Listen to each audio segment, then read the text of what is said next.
កំហុសព្រះសម្មាសម្ពុទ្ធទ្រង់បានសម្ដែងថាកំហុសមានតែពីរប៉ុណ្ណោះមួយគឺដើរលើផ្លូវខុសនិងមួយទៀតគឺខុសព្រោះមិនចាប់ផ្ដើមដើរវ័យនៅក្មេងចំណេះដឹងនៅតិចបទពិសោធន៍នៅខ្សោយគួបផ្សំនឹងគ្មានអ្នកជួយតម្រង់ផ្លូវឲ្យផងវាធ្វើឲ្យយើងងាយនឹងដើរទៅរកផ្លូវខុសជាទូទៅមនុស្សម្នាក់មិនចង់ដើរលើផ្លូវមិនល្អឬផ្លូវខុសទេគ្រាន់តែគ្មានអ្នកណាមកជួយតម្រង់ផ្លូវគេបន្ថែមដោយសារការភ្លើតភ្លឿនមួយគ្រាពេលខ្លះមានអ្នកដឹកនាំដែរប៉ុន្តែគេដឹកនាំទៅរកផ្លូវខុសតែប៉ុណ្ណោះដោយហេតុនេះហើយទើបបរមគ្រូខុងជឺបានបង្រៀនឲ្យយុវវ័យខិតខំលះបង់ចំណង់តណ្ហាចោលដើម្បីអីមនុស្សប្រុសបើខូចនឹងស្រីប្រកាសជាខ្លីវិជាបើមនុស្សស្រីខូចនឹងមនុស្សប្រុសប្រកាសជាអស់ព្រហ្មចារីយុវវ័យជាវ័យដែលត្រូវខិតខំរៀនសូត្រក្រេបយកចំណេះដឹងស្រង់យកបទពិសោធន៍ហើយត្រូវដើរជាមួយបុគ្គលដែលមានទាំងចំណេះដឹងគុណធម៌និងសិលធម៌ឲ្យបានច្រើន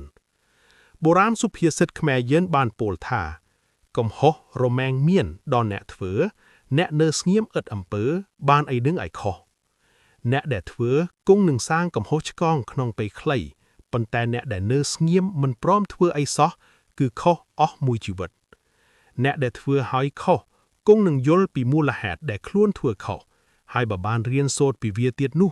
វានឹងធ្វើឲ្យយើងបានកាន់តែប្រសើរឡើងចំណែកឯអ្នកដែលនៅស្ងៀមវិញគឺគង់នឹងស្លាប់ព្រោះបញ្ហាចូលមកចងរឹតក្រឹបទិសសាងកំហុសឆ្គងគឺគ្មានអ្វីអាក្រក់នោះទេប៉ុន្តែរឿងដែលអាក្រក់នោះគឺមិនដឹងថាខ្លួនឯងខុសឬយល់ថាខ្លួនឯងត្រូវជាដរាបនេះឯងគ្រប់គ្នាគឺមានសេរីភាពក្នុងការបង្កើតកំហុសដូច្នេះហើយកុំភ័យប្រសិនបើធ្វើឲ្យវាខុសប៉ុន្តែត្រូវច្បាស់ក្នុងចិត្តថាយើងនឹងមិនសាងកំហុសច្រើនដងក្នុងរឿងតែមួយដើម្បីអីកំហុសដែលធំបំផុតលើโลกគឺការសាងកំហុសឆ្គងក្នុងរឿងដដែលនេះឯងគេសិក្សាពីប្រវត្តិសាស្ត្រគឺដើម្បីកុំឲ្យជន់ដានចាស់នៃអតីតកាលដូច្នេះហើយយើងត្រូវសិក្សាពីកំហុសដើម្បីកុំឲ្យធ្វើខុសក្នុងរឿងដដែលដូចគ្នាចូលរៀនសូត្រពីកំហុសឆ្គងរបស់ខ្លួនឯងហើយកែតម្រូវវាឲ្យបានល្អ